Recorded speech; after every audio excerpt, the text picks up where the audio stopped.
to the Figure Out Phrasal Verbs podcast. I'm Tom, and I'm one of the teachers here at Intrepid English. As an English learner, I imagine you've struggled with the grammar of phrasal verbs many times. Yes? Well, you're not alone. Phrasal verbs are notoriously difficult for English learners to master. This blog will give you a brief introduction and some examples to the world of phrasal verbs. I'm also going to let you in on a little secret weapon that will help you in your battle to figure out phrasal verbs, our new phrasal verbs course. In English, we use phrasal verbs all the time. We use them to give commands, to express an opinion, to share stories. They're such an important part of the English language because we use them in almost all conversations. What is a phrasal verb? Phrasal verbs consist of a root verb, such as go, put, or set, and an adverb or preposition, such as away, on, or out. For example, go away, verb plus adverb. Go away means to leave a place or a person's company. Inseparable phrasal verbs. Inseparable phrasal verbs can't be separated, which means they must remain in their original form. Here's an example using the phrasal verb fall back on, which means to have something to use when you are in difficulty. If you don't focus on your education and pass your exams, you'll have nothing to fall back on in life. Separable phrasal verbs. Some phrasal verbs can be separated. This happens when we insert an object or pronoun. You can put an object between the verb and the preposition or adverb, or after the phrasal verb, just like you do for inseparable phrasal verbs. It's important to note that it is a choice to separate a phrasal verb, as it can be used in non-separated form. For example, pick up the washing versus pick the washing up. Transitive phrasal verbs. Phrasal verbs that require an object within the sentence are called transitive phrasal verbs. If the sentence is without an object, meaning it only contains the phrasal verb, then the sentence is incomplete. Here's an example.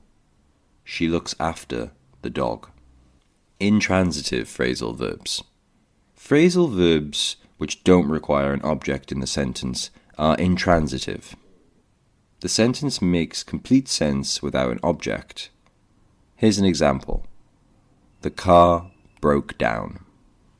Figurative or literal. A literal meaning is a true, real, or physical meaning. For example, the phrasal verb put up has multiple meanings.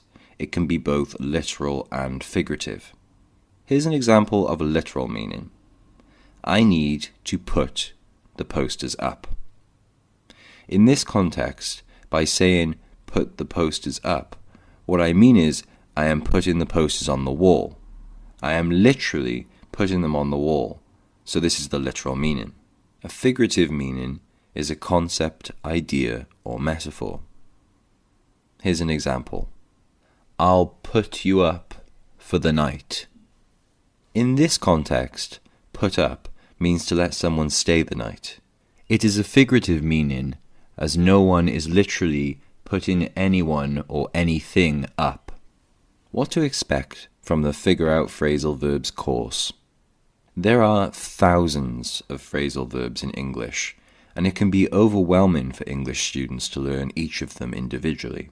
In my experience of teaching students from all over the world, the best strategy is to study phrasal verbs one theme at a time. That's why I created the Figure Out Phrasal Verbs course in the Intrepid English Academy. In the course, you will learn dozens of phrasal verbs covering a variety of different themes. You will study phrasal verbs about sport, love, nature, business meetings, negotiations, and many more. You will learn the grammar in context, accompanied by audio recordings of native English speakers using phrasal verbs in conversation. Throughout the course, you will be asked if the phrasal verb in question is separable or inseparable, and if the meaning is literal or figurative. Don't worry, I will explain the rules again in greater detail at the beginning of the course to make sure you have understood these points, so you can study lots of new vocabulary and grammar, take notes, and test your knowledge regularly. We also have a community of English learners to practice with.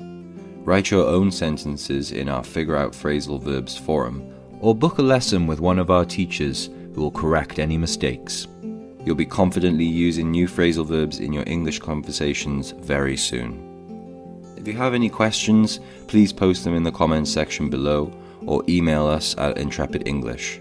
My name is Tom, and thank you for listening to this podcast.